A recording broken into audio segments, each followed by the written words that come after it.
चलो भाई, देखो अब मैं क्या करूँ। 40 माइनस 5 गुणा 2 प्लस 5 माइनस 6 भाग 3 बराबर कितना होगा, ये निकालते हैं। मुझे अपने घर जाना है। मुझे घर जाना है। तो बोडमास के नियम के अनुसार पहले भाग को सॉल्व करते हैं, उसके बाद गुणा को। तो ठीक है, पहले भाग को कर लेते हैं सॉल्व। तो ये तो सब ऐसे ही उतारते हैं। 40 का 40, माइनस 5 का माइनस 5, गुणा में 2 तो गुणा में 2 लिख दिया, प्लस 5 का प्लस 5। अब माइनस 6 तो ऐसे लिख दिया। अब ये भाग को हम सॉल्व कर लेते हैं। भाग को हम किस में बदलेंगे, गुणा में बदल लेते हैं। या ये भाग का मतलब बट्टे भी होता तो बट्टे में पहुंच जाएगा। तो 6 के बट्टे में 3 पहुंच गया। तो 3 दूनी 6, इन दोनों को सॉल्व करके 2 आ गया। ठीक है, लिख देते हैं। तो 40 का 40 आ गया। अब इसके बाद हम इसको सॉल्व करते हैं। गुणा को भाग के बाद गुणा सॉल्व कर जाती है। तो 5 दूनी 10, ये लिख दिया। प्लस 5 चला तो प्लस 5 लिख दिया। इन दोनों को सॉल्व करके 2 आया था तो 2 लिख दिया। यहाँ पे प्लस के कितने हैं, प्लस के 40 हैं और प्लस के ये 5 है। तो 40 और 5 45, माइनस के 12, माइनस के 2, माइनस के माइनस के 10 और 2 माइनस के 2 12 हो गए। इन दोनों को 45 में से 12 कितना है, 33। यही आंसर है हमारा। अब अगले सवाल पे चलते हैं। हमारा अगला सवाल काफ़ी अच्छा सवाल है। सवाल हमारा दूसरा सवाल हमारा 2 का 3/4 भाग 3/4 प्लस 1/4 बराबर कितना हुआ। ठीक है, तो पहले हम बोडमास के नियम अनुसार पहले हम ब्रैकेट सॉल्व करते हैं। ब्रैकेट तो है नहीं है, तो उसके बाद आता है का मत का या ऑफ, तो ये इसकी जगह हम गुणा का चिन्ह लगा देंगे। तो ये सॉल्व करेंगे पहले। ठीक है, तो 2 का 2 आ गया, का की जगह हमने लिख दिया गुणा का चिन्ह, और 3/4 आ गया। भाग की जगह हमने भाग का चिन्ह लगा दिया।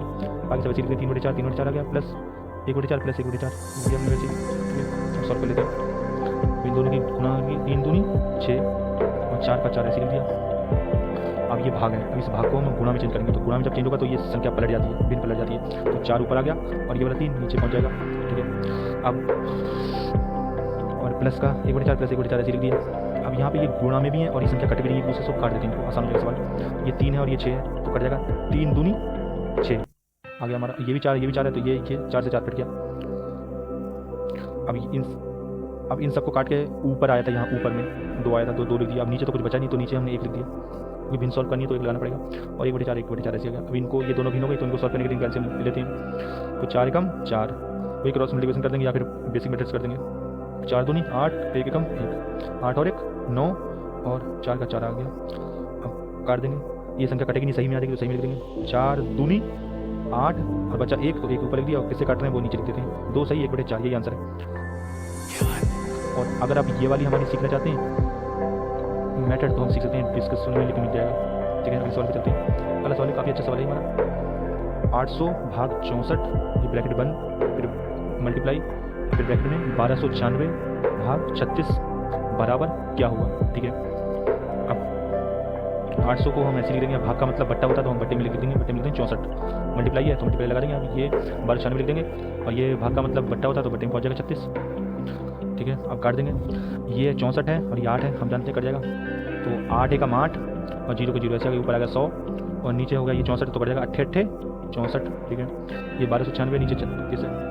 तो ये दोनों, ये भी 6 से 5 कट जाएगा, ये भी 6 से 5 कट जाएगा तो काट देंगे। 6 छिंग 36 और 6 दूनी 12 और 6 कम 6 बचा यहाँ 3 तो ये हो गया 36, ये हो गया 36 और 6 छिंग 36 को ये 36 आ गया। ये हो गया 216।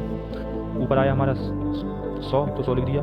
नीचे हमारा आया 8 तो 8 लिख दिया गुणा में। ये ऊपर आया 216 लिख दिया और नीचे आया 6 तो 6 लिख दिया। अब ये संख्या कट रही है तो काट देते हैं इनको। ये 2 के पाटे से कट रहे हैं तो 2 चौके 8 और 2 पंजे 10 और 0 को 0 ऐसे, ये गया 50, ये गया 4। अब भी फिर भी कट रहा है।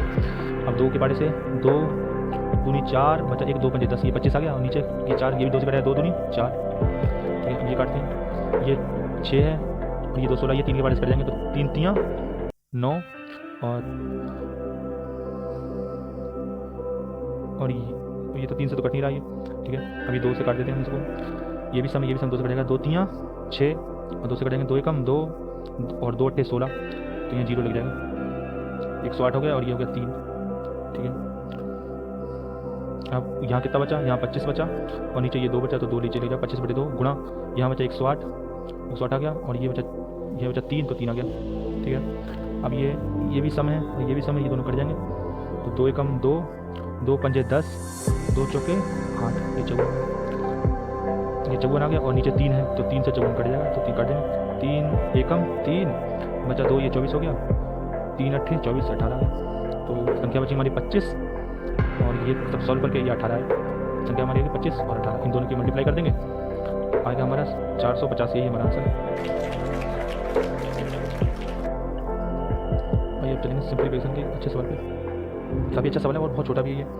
तो 5/8 का 24 बराबर 15/7 बराबर x, यहाँ पे हमें x का मान निकालना है इसका, ठीक है, निकाल लेते हैं।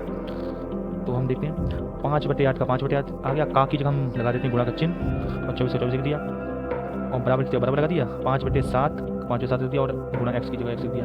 अब हमें क्या करना होता है, हम x को हम इसी साइड रहने देंगे और ये वाली संख्या इधर पहुँचा देंगे, तभी तो हमारा आंसर x का आएगा, ठीक है।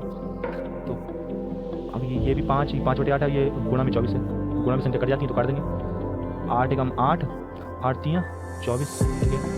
ऊपर आया ये 5 और 3 है तो उनकी गुणा हो जाएगी, 5 3 15। अब इन दोनों को सॉल्व करके तो 15 आ गया। अब ये वाली संख्या क्या करेंगे, इसको तो क्रॉस मल्टीप्लिकेशन कर देंगे, तो ये वाली संख्या तो पहुंच जाएगी ऊपर, ये संख्या पहुंच गई ऊपर, जाएगी 7, ये संख्या आ जाएगी नीचे को, तो जाएगी यहाँ पे 15 और x का x ऐसे ही रह गया।